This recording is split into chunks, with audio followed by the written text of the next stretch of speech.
So hey guys, good morning and welcome back to my channel. তো কেমন আছো তোমরা সবাই? আশা করি সবাই খুব ভালো আছো। তো অনেকদিন পর ভিডিও আসছে গাইজ, আর অনেকদিন পর ভিডিও আসার রিজনটা হচ্ছে আমার ভিডিওর সাউন্ড কোয়ালিটি।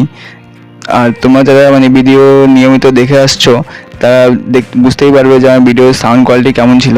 তো সেটাকে ইমপ্রুভ করার জন্য আমি অনলাইন থেকে একটা মাইক অর্ডার করেছিলাম। আর তোমরা জানোই যে অনলাইন থেকে যে কোনো একটা প্রোডাক্ট আসতে কত সময় লাগে। ভেবেছিলাম যে একটা ভালো সাউন্ড কোয়ালিটির সাথে একটা ভিডিও আপলোড করব।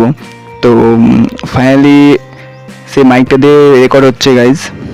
তো তোমরা নিজে অবশ্যই কমেন্ট করো যে আগের থেকে ভিডিওটা আমার সাউন্ড কোয়ালিটি কতটা ইমপ্রুভ হয়েছে আর কেমন লাগছে শুনতে। তো ফাইনালি ভিডিওতে আসি।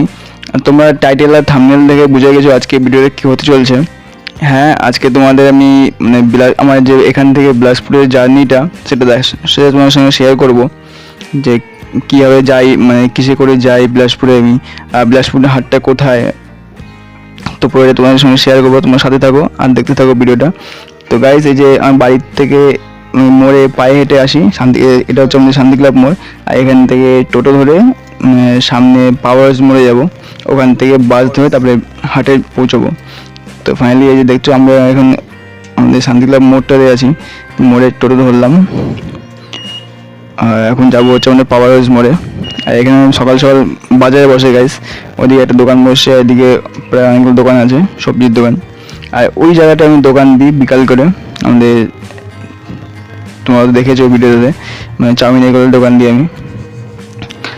তো এই পিছন দিকতে হচ্ছে আমাদের পাওয়ার হাউস মোড়। তো এখান থেকে জাস্ট টোটো করে 5 মিনিট লাগে না, 2 থেকে 3 মিনিটের রাস্তা। আর তো ফাইনালি গাইস চলে আসলাম পাওয়ার হাউস মোড়ে। এটা হচ্ছে আমাদের পাওয়ার হাউস মোড়। এটাকে অ্যাকচুয়ালি পাওয়ার হাউস বলা হয়, কারণ এর সামনে একটা পাওয়ার হাউস আছে যেখানে পুরো রায়গঞ্জের ইলেকট্রিসিটি কন্ট্রোল হয়। তো এটার নাম হয়েছে পাওয়ার হাউস মোড়। তো আজকে একটা লাকি জিনিস হয়েছে আমার সঙ্গে, এরকম কোনোদিনও হয়নি। টোটোর থেকে নামতেই বাস পেয়ে গেছিলাম, এমন মনে হচ্ছিল যে বাসটা আমার জন্য পাঠানো হয়েছে। আচ্ছা। তো এক মিনিটও ওয়েট করতে হয়নি, জাস্ট টোটোর থেকে নেমে টাকা দিয়ে বাসে উঠে গেছিলাম। তো ফাইনালি আর বাসও প্রায় ফাঁকাই ছিল। তো আমার পাশে দাদু বসে আছে একটা। আর চললাম এখন বিলাসপুর হাটের দিকে।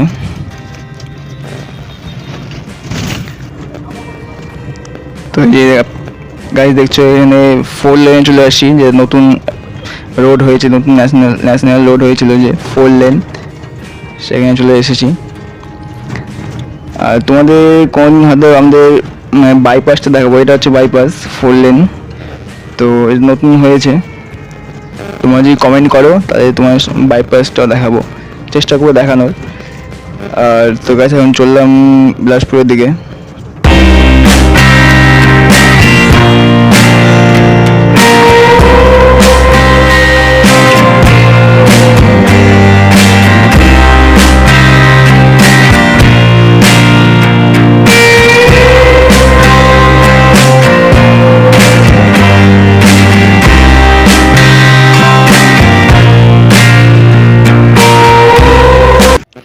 তো ফাইনালি গাইজ হাটে পৌঁছে গেলাম।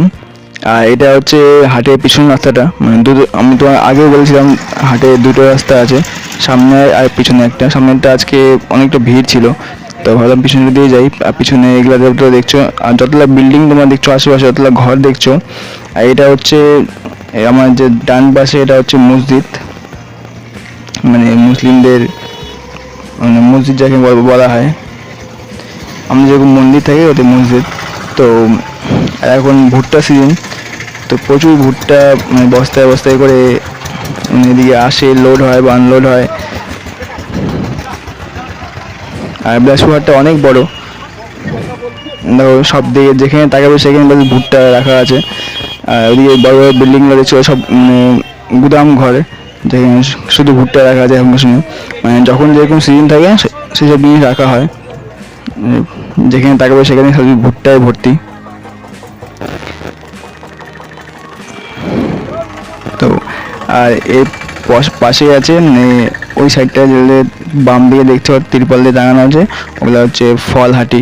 মানে সব মানে সেকশন ভাগ করা আছে, ফল হাঁটি একদিকে, সবজি হাঁটি একদিকে, মানে মাছ মাংসের হাঁটি একদিকে, এরকম। আর এই যে সামনে যে বিল্ডিংয়ে দেখছো, এটা হচ্ছে একটা মানে নার্সিংহোমের মতো। তো এটাকে নতুন বানানো হয়েছে, আগে ওখানেই বসতো ফল হাঁটিগুলো, তো বাবা এখন দোকান লাগাচ্ছে।